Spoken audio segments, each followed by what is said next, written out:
마이크 테스트. 하나, 둘, 3, 넷, 3, 3.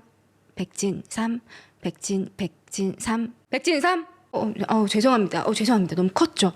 제가 요즘 백진산 먹고 있는데 기력이 넘쳐가지고 이 기력이 마이크를 찍고 나오네. 여러분 요즘 날도 더워지고 입맛도 없고 밖에 한번 나갔다 오면 기온이 빠져가지고 몸이 축 처지는 그런 계절이죠. 이럴 때 뭘 좀 먹으면 좋을까? 홍삼이나 녹용, 흑염소 몸에 좋다는 거 다 찾아서 먹어봤는데 딱히 비싸기만 하고 돈만 수십만 원씩 날리고 효과는 잘 모르겠던데 정말 몸에 좋은 거 없나 고민하시는 분들께 이만한 게 없습니다. 백진삼을 제가 다시 한번 프로모션 가격으로 소개하게 됐어요. 이미 유명해서 많이 아시죠? 백진삼 3기력은요, 시중에 파는 공장에서 찍어낸 저렴한 건강기능식품이 아닙니다. 3류에만 존재하는 사포닌, 진세노사이드라고 하는데요. 그 함량이 무려 81mg으로 시중에서 판매되는 것보다 차이가 압도적으로 높습니다. 대충 산삼 이름만 갖다 붙인 게 아니에요. 100년 이상 된 산삼 DNA를 99%까지 그대로 복제했기 때문에 이게 그냥 산삼이에요. 고농축 산삼진액. 우리가 피부도 푸석해지고 그러면 팩도 붙이고 홈케어 하잖아요. 그것처럼 기력이 딸릴 때 기력 부스터. 백진삼을 복용하면 빨리 단기간에 부스팅 되는 걸 느껴보실 수 있어요. 저는 특히 아침에 일어날 때 잠을 잘 잤나? 개운하다? 이런 느낌이 먼저 오더라고요. 13만 9,800원 특가 진행 중이고요. 딱 7일만 진행합니다. 수량 끝나면 품절될 수도 있으니까 꼭 할인된 가격에 구매하시고요. 만약에 백진삼을 기대하고 드셨는데 효과가 없다. 그럼 환불도 가능합니다. 자세한 사항은 고정 댓글 확인하시고 일단 한번 드셔보세요. 그럼 오늘 이야기 시작할게요. 23살 파비아는 집 근처 마트에서 알바를 하고 있었어요. 오후 2시에 일을 마치고 락커에서 유니폼 갈아입고 마트 입구로 나갑니다. 엄마가 데리러 오기로 했거든요. 지금쯤 도착했겠지? 헐레벌떡 나갔는데 엄마가 오질 않아요. 파비아는 왜 안 오지? 좀 늦나? 엄마에게 전화를 했는데 안 받아요. 2번, 3번, 4번, 무려 10번을 걸었는데도 전화를 받을 수 없어 음성사서함으로 연결됩니다. 이 멘트만 계속 나오는 거예요. 분명히 엄마가 오늘 아침에도 차로 태워주면서 파비안, 오늘 오후 2시까지 픽업 가면 되지? 하고 헤어졌는데 안 오니까 이상한 거죠. 한 30분 넘게 기다렸을 때 안 되겠다. 그냥 걸어가자. 집으로 갑니다. 그래도 꽤 가까운 거리였거든요. 걸어서 한 10분에서 15분 정도 금방 도착해요. 엄마! 하고 집 안으로 들어갔는데 엄마는 없고요. 복도로 들어가니까 뭔가 공기가 습하고 눅눅해요. 그리고 욕실 쪽에서 싹 하는 샤워 소리가 들리는 거예요. 욕실 문은 닫혀 있고. 엄마는 나를 까먹고 지금 샤워하는 거야? 엄마! 문을 쿵쿵쿵 두들기는데 계속 그냥 쏴 하는 물소리만 들려요. 근데 샤워 소리도 사람이 안에서 이렇게 움직이면 딸그락 물도 꺼졌다가 사람이 움직이는 그런 소리가 날 텐데 그냥 물소리만 샤.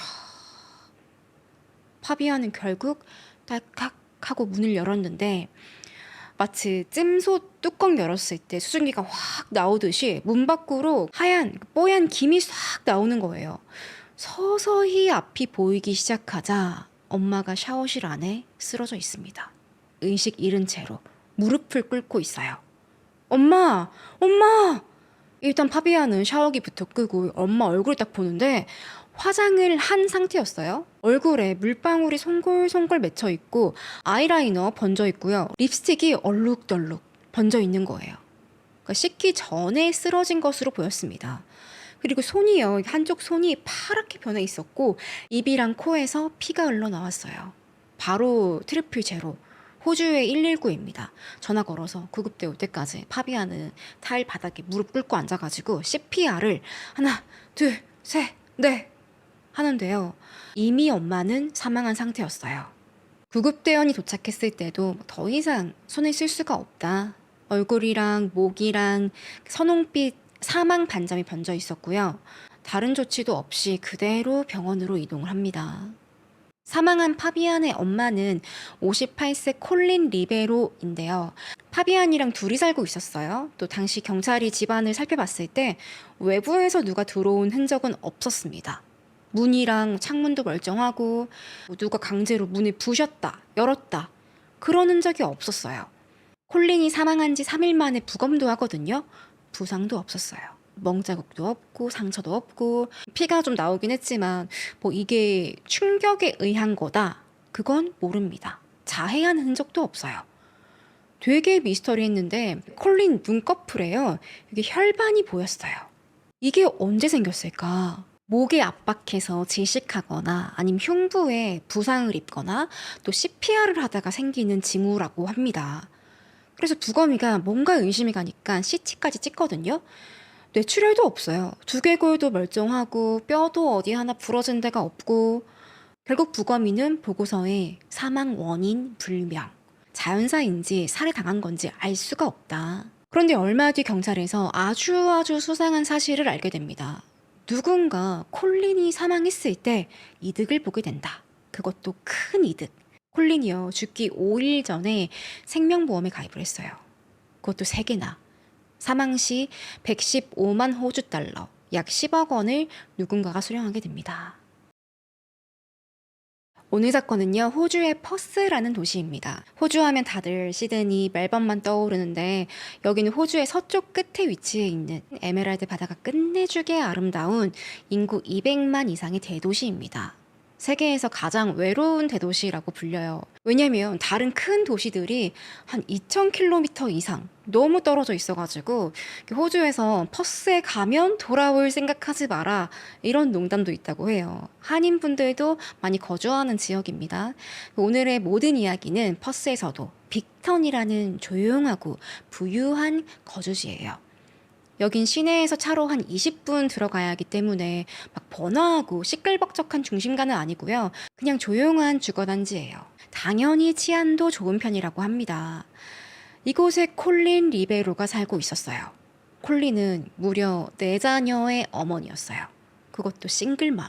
정확히 언제 이혼을 했는지, 양육비를 얼마나 받았는지 그런 건 알려진 게 없지만 그런 걸 다 떠나서 혼자 4자녀를 성인이 될 때까지 쭉 키웠다. 어마어마한 일을 해낸 거예요. 이거 하나만 봐도 자식들한테 평생 존경받아야 하는 거 아닌가 싶어요. 첫째는 아들 줄리안이고요. 당시 유럽에 살고 있었어요. 둘째는 쌍둥이 남매입니다. 당시 25살의 안드레와 모니크. 안드레는 결혼을 해서 아들이 하나 있었고요. 모니크는 결혼 전이었어요. 원래 다른 지역에 살다가 모니크가 구급대원이 되려고 그 훈련 받으려고 잠시 엄마가 있는 퍼스에 와서 지내고 있었습니다. 그리고 막내가 19살 파비안이에요. 파비안은 자폐가 있어요. 또 여러 가지 지병이 있었고 그래서 성인이 되었지만 콜린은 얘는 내 보살핌이 더 필요하다 해서 한 집에 살고 있었습니다. 콜린은 누구보다 아름답고 훌륭한 엄마였어요. 정말 아이들을 위해서라면 뭐든지 다 할 수 있다 였습니다.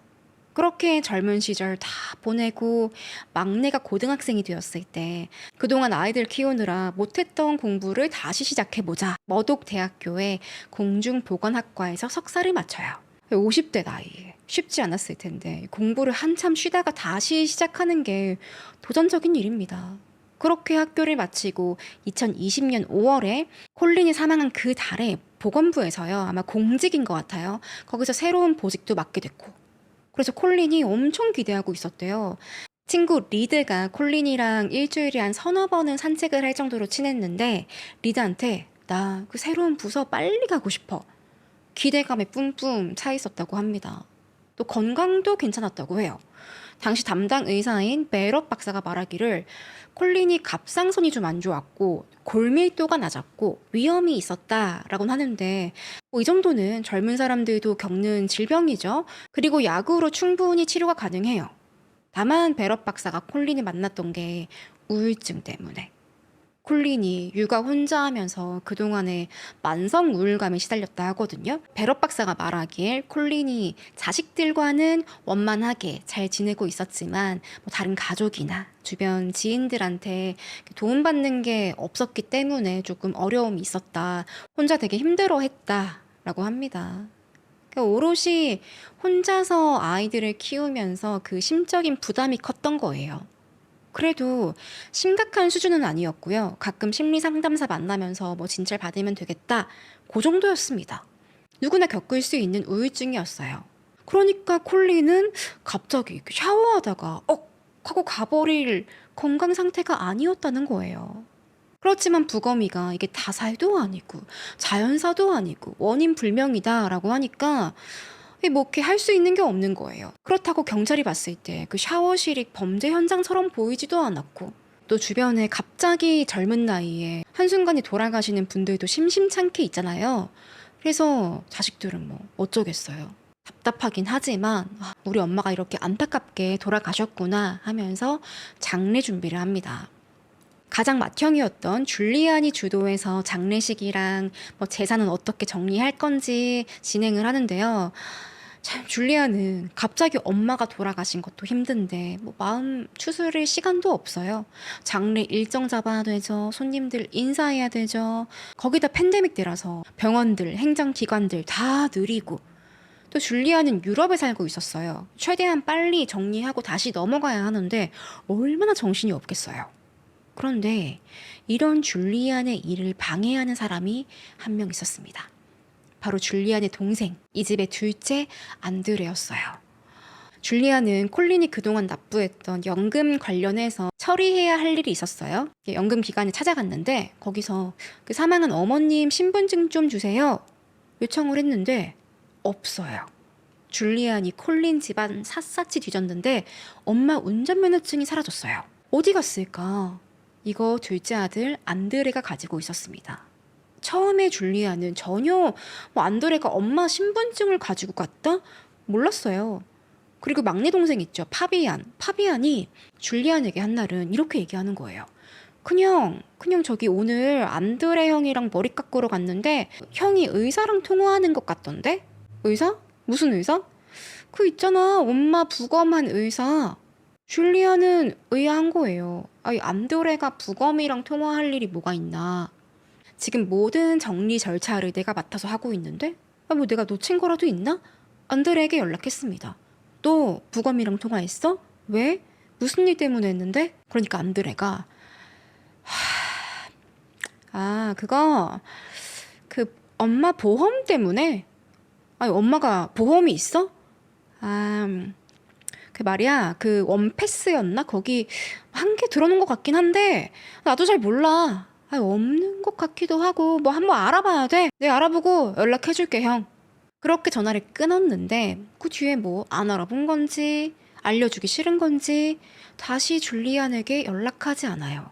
줄리안은 직접 보험사 원패스에 연락해서 물어봅니다. 근데 또 관계자가 아니라는 이유로 자세한 정보는 얻을 수 없었다고 해요. 콜린 이름으로 가입한 보험이 있는지 없는지. 이때 줄리안이 처음으로 안드레가 좀 수상하다라는 생각을 했대요. 그리고 얼마 뒤에 사망한 콜린 집으로 통지서가 날라옵니다. 발신자는 호주 우체국. 내용이 뭐냐면요. 사망한 콜린 앞으로 오는 모든 우편물은 지금 현 주소지에서 다른 땡땡 주소지로 변경될 예정입니다. 혹시 누가 콜린 앞으로 우편물을 보낼 수 있잖아요. 콜린이 사망한 걸 모르고 그걸 콜린 집이 아니라 다른 주소지로 보내달라 라고 우체국에 누가 요청을 한 거예요. 그 알람이 날라왔는데 줄리안은 나는 이런 거 신청한 적 없는데? 뭐야, 사기 아니야? 스팸 메일 같은 건가? 그래서 물어봤어요.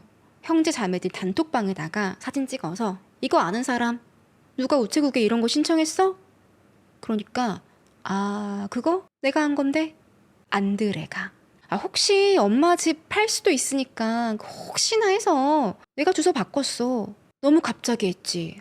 물어보고 했어야 되는데 뭐 취소할까요? 냄새가 솔솔 나죠. 근데 취소할까요? 라고 물어봤는데 그 뒤에도 계속 이런 통지서가 날라왔다고 합니다. 그래서 다른 형 동생들이 좀 이상하게 생각을 했대요. 안드레 왜 이러나? 왜 이랬을까요? 안드레는요, 콜린이 사망하기 불과 5일 전에 보험 3개 가입했어요. 수령할 수 있는 보험금 총액은 115만 달러, 한화로 약 10억 원입니다. 그것도요, 3개 중에 2개는 보험금 수혜자를 안드레 혼자로 지정했어요. 자식이 4이나 있는데 유일하게 보험금을 받을 수 있는 자식은 안드레다. 단독 수혜자로 약관에 넣은 거예요. 그럼 콜린이랑 안드레랑 그렇게 가까운 사이였나? 유일하게 가장 아끼는 자식이 둘째 아들인가? 이 보험의 존재를 아무도 몰랐어요. 다른 형제 자매들, 콜린이랑 제일 친한 친구도 몰랐고 심지어 경찰도 몰랐는데 이게 어떻게 밝혀졌냐면 세계 보험사 중에 한 군데서 보험금 50만 불, 한 4억 4천 정도를 지급해야 하는 보험사예요. 여기서 경찰에 신고한 거예요. 안드레 저 이상하다고. 일단 안드레가 콜린 죽자마자 보험사에 이메일을 씁니다. 저는 사망한 콜린의 아들 안드레고요. 보험금 신청하는 그 서류나 절차에 대해서 알려주시고 장례식 때문에 비용이 급합니다. 신속히 지급해 주시기 바랍니다. 이렇게 급하다라고 메일을 썼어요. 보험사는 그럼 이거 제출해 주세요. 안내를 했는데 그중에 가장 중요했던 게 콜린 유언장이거든요. 그 내용은 다른 자식은 필요 없고 내 재산은 유일하게 안드레에게만 준다. 요걸 제출했는데 보험사가 특히 큰 보험금을 지급할 때 정말 꼼꼼하게 따집니다. 그래서 매의 눈으로 이 유언장을 보니까 위조의 냄새가 솔솔 나는 거예요. 보험사가 빠꾸나요. 보험금 신청한 거. 안드레에게 이렇게 얘기했어요. 콜린이 스스로 목숨을 끊었을 가능성은 없나요? 만약에 그렇다면 그 보험금 지급은 어렵거든요. 콜린이 심리 상담 받았던 그 의사의 의견을 듣고 싶습니다. 보험사는 살자 하는 게 보험 약관에는 없으니까 만약에 그 경우라면 보험금 지급을 안 하려고 좀 더 검토가 필요했겠죠. 얼마 뒤에 보험사 직원이 전화를 한 통 받았어요. 콜린의 심리 상담사 나리나 시두 박사였습니다. 이때 직원이 전화를 못 받아가지고 한 30분 정도 짧게 음성 메시지를 남겨놓은 거예요. 그 내용이 뭐냐? 시두 박사가 말하길 콜린이 우울증이 있었지만 큰 문제는 없었습니다. 살자 할 가능성은 없습니다. 이렇게 음성 메시지를 남기고 끊었어요. 이런 식으로 뭔가 보안 서류나 전문가 의견이나 이런 것들이 보험사에 추가적으로 들어오는데 보험사 직원이 암만 서류를 들여다봐도 개운하지 않은 거예요. 또 보험사는 사실 최대한 보험금 지급을 미루거나 지급하지 않으려는 쪽으로 고민을 하잖아요. 그래서 경찰에 신고합니다. 안드레 사문서 위조가 의심스럽습니다. 그렇게 경찰에서 그 유언장의 진위 여부를 확인하니까 가짜예요. 변호사 서명이 가짜인 거예요. 경찰은 완전 비상이었죠. 아니, 콜린 사망 원인이 불명이었는데 이렇게 되면 살인도 의심 가니까. 그렇게 수사가 시작됐습니다. 그러고 보니 보험이 하나가 아니야? 2개 더 있어? 보험금은 100만 불이 넘어요. 당연히 의심 가죠. 안드레가 자기 친엄마를 보험금을 노리고 살해했을 가능성. 콜린 사망한 지 3개월 만에 수사팀이 꾸려져요. 또 안드레 집 압수수색합니다. 당시 안드레는 와이프랑 어린 아들이랑 비컨스필드라는 지역에서 살고 있었거든요. 경찰은 안드레 휴대폰, 컴퓨터, 랩탑 다 압수하고 와이프 컴퓨터도 가져갔어요. 그런데 열어보니까 작년 2019년 12월부터 올해 7월까지 콜린이 5월에 사망했거든요. 그 이후에 6월, 7월까지 컴퓨터에 있는 모든 기록이 삭제됐어요. 안드레가 직접 지운 거예요. 하지만 요즘 모르는 분들 거의 없죠. 인터넷 기록, 컴퓨터에 설치된 파일들 다 복구됩니다. 드물게 안 되는 경우도 있긴 하지만 웬만하면 나와요. 그렇게 봤더니 안드레가 인터넷에 검색한 내용이요. 검시관의 동맥류 원인, 워드 문서 도와줘, 검시 요런 걸 검색했어요. 또 위조한 엄마 유언장 있죠. 거기 변호사 이름이 있었는데 그 이름을 검색한 적도 있어요. 아마도 엄마 유언장을 워드 파일로 위조해 놓고 거기 변호사 서명을 해야 되는데 그냥 뭐 아무나 갖다 홍길동 변호사 이렇게 쓸 수는 없으니까 집 근처에 있는 변호사가 누구 있나 검색해가지고 이름을 도용했습니다. 뿐만 아니라 콜린이랑 상담했던 심리 상담사, 의사의 진단서도 위조했고요. 부검의의 검시 보고서도 위조했어요. 미친 거죠. 어떻게 그걸 위조할 생각을 해요? 또 보험사 직원이 의사랑 통화를 했다, 음성 메시지를 받았다 했잖아요. 닥터 C도 그건 진짜였을까요? 아니요, 가짜예요. 원래 안드레는 콜린 사망하고 나서 6주 뒤에 시두 박사에게 연락을 합니다. 부탁했어요. 박사님, 우리 엄마 심리치료 잘 받고 있었고 살자 아니다. 그것 좀 보험사에 얘기해 주시죠? 짧게 하면 됩니다. 시두 박사는 이 전화 받고 나서 느낌이 쎄한 거예요. 첫 번째는 시두는 그동안 콜린의 닥터이기도 하지만 오랜 친구로서 콜린 죽은 게 너무 안타까운 거예요. 유감스러운 일 아니에요. 샤워하다가 옷을 다 벗고 있었고 얼굴은 또 화장을 하고 있었고 사람이 어떻게 그렇게 죽나 황당하기도 하고 또 안드레가 유가족이니까 위로의 말을 하려고 했는데 아들이라는 사람이 너무 차갑게 보험 얘기만 하는 거예요. 그것도 다급하게. 시두는 심리학 박사니까 바로 느낌이 오지 않았을까요? 보험사에 전화해달라 그 부탁을 안 된다고 거절했어요.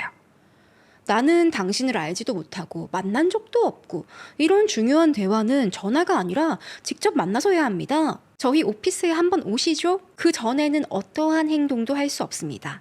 이렇게 말하는 게 당연하죠. 되게 중요한 증언 아니에요. 실제로요, 콜린은 살짝 충동을 느꼈다곤 합니다. 하지만 실행할 계획은 없었다고 해요. 콜린이 집 담보대출 모기지 압박 때문에 스트레스를 많이 받았대요. 그래도 직장도 새로 구하고 자식들하고 특히 딸 모니크랑 잘 지내는 것처럼 보였다고 해요. 이게 진짜 시두 박사가 기억하는 콜린인데 다짜고짜 안드레가 전화 와서 나 그 아들 알지도 못하는데 우리 엄마 살짝 충동 안 느꼈다고 얘기해라. 이런 부탁만 하니까 안 된다고. 실제로 콜린은 살짝 충동을 느낀 게 맞고 전후 사정을 쭉 설명해야 의사겠죠. 안드레가 찾아오지는 않고 전화만 줄기차게 하더래요. 7월 7일부터 10일까지 단 4일 동안에 시두 박사에게 무려 21통 연락했습니다. 박사님, 보험사에 연락 좀 해주시죠? 그 몇 마디 하면 되지 않나요? 왜 연락 안 해요? 그래도 시두 박사가 전화를 안 받았어요. 짜증나서. 그러니까 문자 남기고. 왜 저의 전화를 안 받는지 모르겠네요. 좀 급한 건인데 그렇게 급하면 찾아오면 되잖아요. 약속을 딱 한 번 잡았대요. 안 왔어요. 전화만 하고. 그러다가 시두 박사가 집에 있는데 갑자기 띵동 누구지? 하고 나가보니까 안드레가 자기 어린 아들을 데리고 집에 찾아온 거예요. 뭐 이렇게 무례한 사람이 있나. 아니 안드레 저랑 약속하고 만나기로 하지 않았나요? 네, 그렇긴 한데요. 시두가 정색하면서 곤란해하니까 그냥 가버렸다고 합니다. 그러고 일주일 뒤에 시두 박사에게 연락이 와요. 보험사에서. 알고 보니까 안드레가 시두 박사 이름 사칭해가지고 이메일을 보내고 진단서를 위조하고 그랬던 거예요. 그래서 확인차 연락이 온 거예요. 이때 시두 박사도 바로 보험사랑 같이 경찰에 신고한 겁니다. 콜린 딸 모니크에게도 얘기하고 네 브라더 좀 이상하다고. 나를 사칭해서 뭔가 먼 일을 꾸미고 있다. 이 순간부터 다 안드레를 수상하게 보기 시작한 거예요. 그리고 시두 박사 목소리까지 사칭했어요. 왜 보험사가 시두 박사에게 음성 메시지를 받았다 한 거 있죠. 30초짜리. 그게 AI 목소리였어요. 안드레가 만든 거. 경찰이 안드레 컴퓨터에서 발견한 게 뭐였냐면 페이크 보이스 생성기, 베스트 온라인 딥페이크 보이스 요런 거 검색한 게 나왔습니다. 나중에 이 음성이 남아있거든요. 법정에서 틀었는데 딱 로봇 음성이었대요. 전화가 늦어 정말 미안해요. 저는 닥터 시두입니다. 콜린은 저를 단순 상담 목적으로만 만났고 심각한 문제는 없었어요. 살자 할 생각도 전혀 없었고요. 경찰은요, 지금까지 정황을 봤을 때 안드레가 콜린을 살해했다. 이건 너무너무 의심이 가는데 일단은 사문서 위조 혐의로 기소합니다. 살인은 증거가 별로 없으니까. 그리고 인정도 합니다. 내가 위조한 건 맞다고. 그런데 경찰들도 또 안드레 형제 자매들도 도무지 이해가 안 가는 거예요. 왜? 안드레가 왜 그런 짓을 꾸몄을까? 아니, 보험금을 노렸다고? 네가 돈을 노리고 엄마를 살해했어? 왜냐면 안드레 너무 잘 살았거든요. 부자예요. 완전 부자. 일단 안드레 와이프 그레이스 피스코포는요. 호주에서 유명한 메가 인플루언서입니다. 인스타 팔로워가 당시 100만 명 가까이였고요. 유튜브 구독자도 30만이 넘어요. 틱톡도 하고. 컨텐츠는 보통 뷰티, 여행, 일상 이런 거 올리는데 보통 인스타에 광고 하나, 포스팅 하나 남기면 8,000불 받는데요. 호주 달러니까 한 700만 원 정도입니다. 그리고 도대체 무슨 광고를 했는지 모르겠는데 많이 받았을 때는 8만 불, 약 7천만 원 가량을 받은 적도 있대요. 광고 하나에. 또 모델도 해요. 클로이 카다시안의 브랜드인 굿 아메리칸 모델. 그러니까 인플루언서 중에서도 거의 연예인 바로 다음으로 잘 나가는 수준? 일도 계속 들어오고 되게 바쁘고 이런 그레이스 옆에서 매니저처럼 때론 회계사처럼 모든 것을 관리해준 사람이 바로 안드레입니다. 자, 사건 벌어진 2020년은 결혼 6년 차였고요. 1살짜리 아들이 있었어요. 그레이스는 아들 사진도 인스타에 공개하면서 샵 소확행 이러면서 누가 봐도 동화 속 왕자님, 공주님처럼 살고 있었어요. 남들이 봤을 때는, 특히 일반인들이 봤을 때는 와, 부럽다. 또 그런 사람들이 보통 인플루언서 하지 않아요. 부부는 비컨스필드라는 지역에 매주 한 주의 렌트료가 한화로 약 80만 원짜리인 하우스에 살아요. 호주는 월세를 주 단위로 내더라고요. 대충 월세로 하면 한 320만 원쯤 나오죠. 이 금액은 저기 시드니나 멜번처럼 대도시에 비하면 엄청 비싼 가격은 아니에요. 그래도 비컨스필드에서는 중상급 이상의 임대료입니다. 또 사건 벌어지기 몇 년 전에 부부가 차를 샀어요. 1억 원 하는 레인지로버 이보크, 아주 고급 자동차를 탑니다. 그러면 입는 것, 먹는 것, 휴가도 이 레인지로버에 어울리게 좀 맞는 씀씀이를 하게 되겠죠. 당연히 비행기도 비즈니스 타고 5성급 호텔에 레스토랑 가서 사진 찍어 올리고 돈이 많으니까 가능했겠죠. 많이 버니까. 안드레는 와이프 매니저 겸 또 코인 투자자라고 자기를 소개했거든요. 자기 스스로. 그래서 주변에서는 와, 와이프는 인플루언서에 안드레는 투자 잘하는 코인 전문가? 이 부부 참 잘 산다. 부자다. 부럽다. 이런 이미지였는데 보험금을 노리고 엄마를 살해했다고? 처음에 다른 형제 자매들이 안 믿었어요. 하지만 그 안을 들여다보니까 보이는 게 다가 아니었습니다. 우리가 SNS에서 막 남들 잘 사는 거, 행복해 보이는 삶이 허황된 걸 수도 있다. 이제는 많이 알고 있잖아요. 안드레랑 그레이스는 쥐뿔도 없으면서 인스타 찍으려고 그냥 거의 목숨 거는 커플이었어요. 완전 빈털털이었어요. 집은 뭐 어차피 월세고 레인지로버는요 거의 대출이었습니다. 7만 불, 6천만 원 가까이가 대출이었어요. 할부죠. 거기다 은행, 마통에, 카드, 빚에 점점 그 빚이 불고 있었고 사건 당시에는 10만 불 정도, 한 9천만 원 정도 마이너스였어요. 아니 돈을 그렇게 잘 번다며, 비트코인 투자도 잘했다며. 이 부부는 수입보다 지출이 더 많았어요. 경제관념이 1도 없어요. 그레이스는요 인기가 빵 터져가지고 인플루언서 되기 전에는 짐에서 리셉셔니스트로 일했거든요. 안드레는 트럭 기사였습니다. 둘 다 돈을 많이 버는 직업이 아니었어요. 그러다 갑자기 그레이스가 팔로워가 수십만이 늘고 광고도 들어오고 하면서 돈이 막 생기는 거예요. 부부는 이땐 커플이었죠. 물 들어올 때 노젓는다고 안드레는 운전기사 그만두고 여자친구 옆에서 매니저 겸 비서처럼 스케줄 관리도 해주고 또 재정 관리까지 해주는데 신나죠. 갑자기 큰돈 버니까 정신 못 차리고 사치를 합니다. 돈은 버는 것보다 쓰는 게 더 중요하다고 하잖아요. 그런 개념이 없어요. 일단 계좌에 숫자가 찍히면 쓰고 봐. 또 돈 관리를 안드레가 전적으로 맡았어요. 특히 결혼하고 나서 아들 태어난 뒤에는 육아까지 하면서 안드레는 주부였습니다. 이때 안드레는 와이프한테 그레이스, 요즘 코인이 핫하대. 내가 코인 공부 좀 하고 있거든? 우리 돈 좀 잘 불려보자.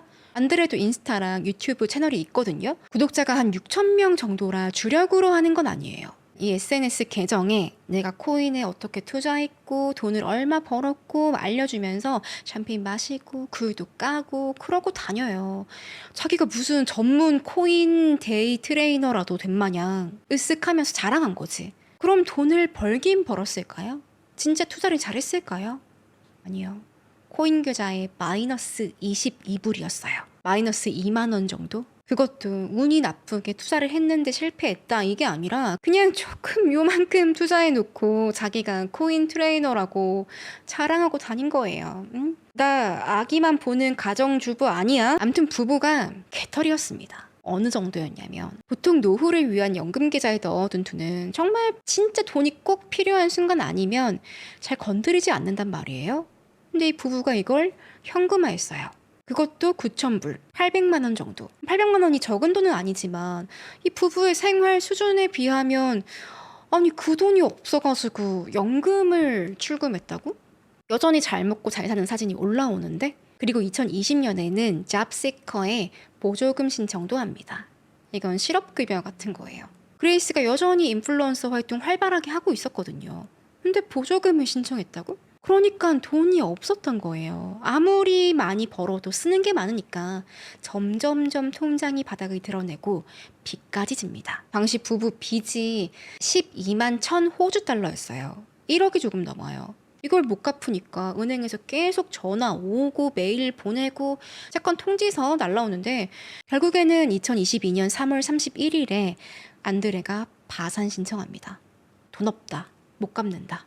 그런데도 이 와중에 그놈의 인스타에는 계속 사치하는 사진을 올려요. 그러다 파산 신청하고 2달 뒤인 2020년 5월 중순에 엄마 콜린이 상대로 보험 3개에 가입했어요. 보험료도 직접 330불이었거든요. 3개 다 해서 한 30만 원 정도를 납부합니다. 돈도 없으면서 보험료는 어디에서 난 거야? 즙짜듯이 쥐어짜서 어디서 만들어 왔나 봐요. 그리고 불과 5일 만에 콜린이 죽었어요. 원인은 불명이라 하지만 그러기에는 냄새가 너무 구리잖아요. 그리고 와이프 그레이스는 정말 몰랐을까? 혹시 부부가 같이 저지른 건 아닐까? 그레이스는요, 자기 남편이 혼자서 재정관리했기 때문에 내가 가게에 대해선 전혀 모릅니다 라고 말했거든요.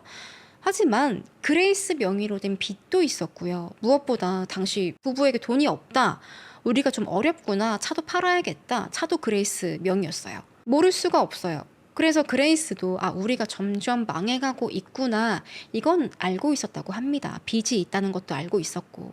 그래도 괜찮을 줄 알았대요.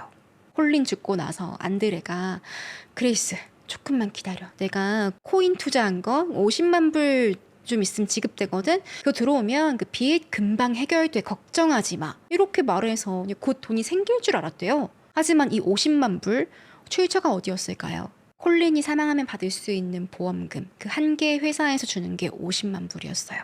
그 보험사 엄청 쪼고 있었어요. 그거 받아야지. 그레이스한테 코인 투자 내가 잘해가지고 50만 불 여기 있어. 이게 줘야 되는데 안 나오니까 보험사에서 계속 바꾸주고 미루니까 답답한 거예요. 시두 박사에게 계속 전화하고 시두 박사가 내가 시키는 대로 안 하니까 AI 목소리 써가지고 안녕하세요. 시두 박사입니다. 이러고. 결론은 그레이스는 안드레가 엄마 보험에 가입시키고 살해하고 이런 과정에는 전혀 관여하지 않았어요. 초반에는 의심을 좀 받았는데 그게 아니라는 게 밝혀지거든요. 이게 어떻게 밝혀지냐면요. 경찰은 처음에 안드레를 사문서 위조로 기소를 합니다. 이후에 계속 살인죄에 대해서 증거를 수집하고 있었거든요. 이때 마지막으로 이것저것 다 수집하고 나서 마지막으로 도청을 해보자. 안드레랑 그레이스가 사는 집 거실에 녹음기를 설치했어요. 불법은 아니었고요. 이게 필요하면 법원에 요청을 합니다. 또 승인 받고 영장 나오면 그때는 가능해요.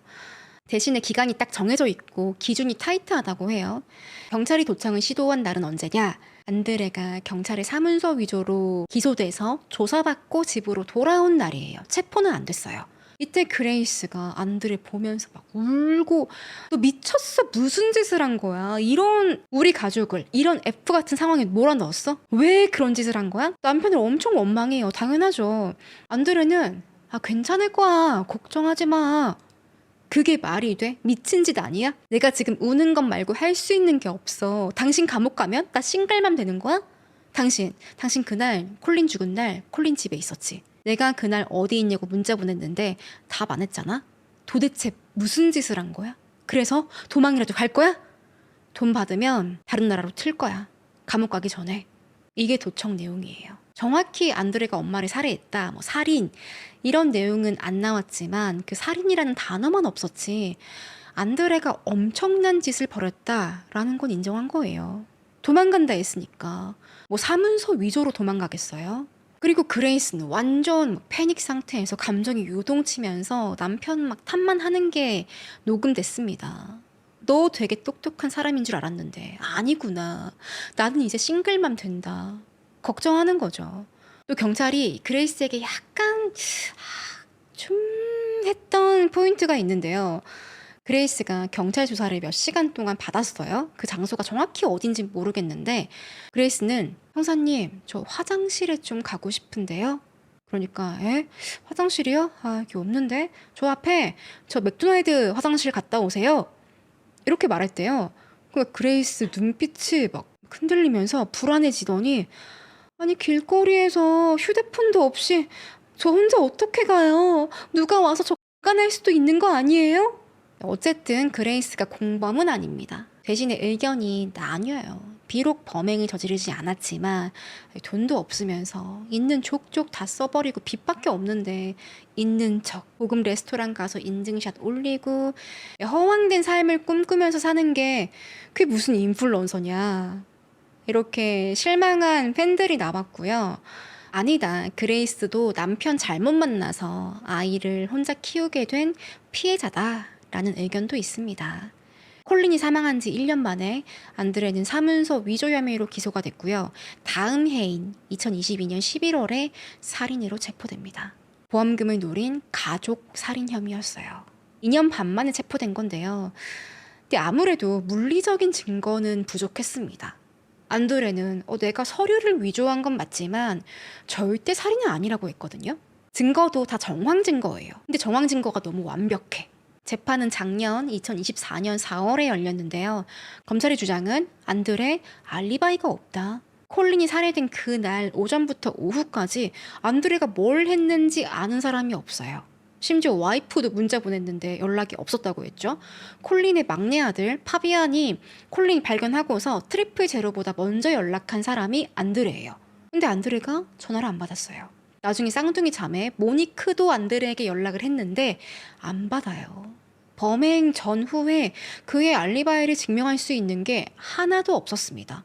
처음에는 안드레가 저 은행 갔나 그때? 드라이브 했던 것 같기도 하고 물건 사러 갔다고도 하고 진술이 계속 바뀌어요. 그런데요. 사건 당일 오전 10시쯤에 안드레의 휴대폰 기록이 콜린 집 근처에서 나왔어요. 기지국 정보니까 정확한 위치는 안 나오는데 콜린의 집 아닐 수도 있고 아닐 수도 있어요. 콜린 이웃집일 수도 있긴 하죠. 그렇지만 더 중요한 기록. 안드레 휴대폰이 와이파이를 잡았습니다. 그 시간에 그날 콜린 집 신호가 잡혔어요. 이건 빼박이죠. 집에 안 들어가고 마당에서 나 우리 엄마 집 인터넷 잠시 쓸까? 이거 쓰고 돌아갔겠어요? 또 두 번째 증거는 콜린 상대로 보험 가입한 거. 형제 자매들 감쪽같이 속이고 혼자서 타먹으려고 한 거. 또 안드레가 콜린 계좌에 있던 돈을 임의로 자기 앞으로 이체하려고 했던 것도 적발됩니다. 유산 집행자도 아닌데 돈이 엄청 급했나 보죠. 법정에는요, 부검의도 나왔어요. 증인으로. 융커 스토르포라는 박사인데요. 콜린의 부검 의견을 재검토하거든요. 처음에는 이렇게 큰 외상이 없었기 때문에 사망 원인을 알 수 없다라고 결론을 냈지만 재검토했을 때는 의견이 달랐습니다. 콜린 입이랑 코에서 피가 났거든요. 또 얼굴이 파랗게 된 것, 이 변해 있는 게 청색증이라고 해요. 이런 현상들은 질식사했을 때 나올 수 있다. 제가 구체적으로 말씀드리긴 어렵지만 어떤 도구를 썼을 때 외상이 적으면서 질식이 가능하다고 합니다. 안드레는 절대 살인이 아니라고 했어요. 보험에 가입한 것도 그거 엄마가 모기지 때문에 힘들어서 나 이제 60 다 돼가는데 돈도 없고 힘들다. 그래서 나보고 가입을 도와달라고 했습니다. 그리고 형제 자매들에게 얘기 안 한 건요. 혹시나 보험사에서 엄마의 죽음을 살자로 결론 낼까 봐. 그럼 보험금이 안 나오거든요. 그래서 조용히 혼자서 유언장이랑 검시 보고서를 위조해서 내가 보험금 받으면 어련히 다 알아서 나눠주려고 했다고 주장을 해요. 배심원 판결 결과 결국 유죄가 나왔습니다. 안드레는 그의 29번째 생일에 25년 뒤 가석방 신청 가능한 종신형을 선고받았어요. 이 정도면 근데 생일 선물 아닌가? 꼴랑 25년이면? 이게 서호주에서 흔히 내려지는 통상의 종신형이라고 합니다. 최소 25년 조건 붙는 게. 안드레가 재판 받을 때 이미 몇 년을 감옥에서 살았기 때문에 한 20년 뒤에 나온다면 그래도 40대예요. 많아봐야 50대 초반. 피안나카 판사는요. 선고에서 이렇게 말했어요. 안드레 범행은 괴물 같은 짓이다. 자식들을 위해서 일생을 바친 어머니에 대한 궁극적인 배신이라고 말했어요. 극단적인 방법으로 가족들을 속이고 돈을 받기 위해서 여러 가지 증거들을 조작하고 안드레 당신이 하는 말은 더 이상 믿을 수가 없다. 또 안드레가 어머니에게 기습적으로 공격을 했을 거예요. 그리고 콜린이 옷을 벗은 채로 샤워실에 방치돼 있었어요. 이건 콜린의 존엄을 심각하게 훼손한 점이라고 지적했습니다. 끔찍하죠. 콜리는 이제 자식들 다 독립시키고 학교도 졸업하고 새로운 보직에서 나 빨리 그 자리 가고 싶어 친구에게 얘기했는데 50대 후반에서야 드디어 내가 원하는 일을 해보고 싶다 잔뜩 기대하고 있었는데 다른 사람도 아니고 아들 때문에 허무하게 인생이 끝나버렸어요. 그리고 보험금 115만 불이라는 돈이 적은 건 아니지만 이것 때문에 어머니를 살해한다는 건 괴물이 맞아요. 또 안드레 빚이요. 한화로 한 1억 원 정도였거든요. 그레이스랑 정신 딱 차리고 절약만 했어도 충분히 갚을 수 있는 돈이었습니다. 그레이스 여전히 돈 잘 벌고 있어요. 참고로 지금도 인플루언서 활동하고 있거든요. 부부가 씀씀이가 해퍼가지고 돈이 줄줄 새고 있던 건데 그걸 왜 엄마의 목숨으로 땜빵하려고 해요? 보험도 3개나 가입했어요. 빚은 1억이었으면서. 기왕하는 거 그 보험도 묶음으로 가야지 묶음으로. 한 개로는 부족해. 그 순간부터 안드레는 사람이 아니에요. 참 무섭고 씁쓸하고 허탈합니다. 오늘 이야기는 여기까지고요. 그리고 오늘 소개한 백진삼 딱 7일간 이벤트거든요. 꼭 그 기한대에 구입해서 무더위 잘 이겨내시길 바랍니다. 그럼 저는 다음 시간에 뵐게요.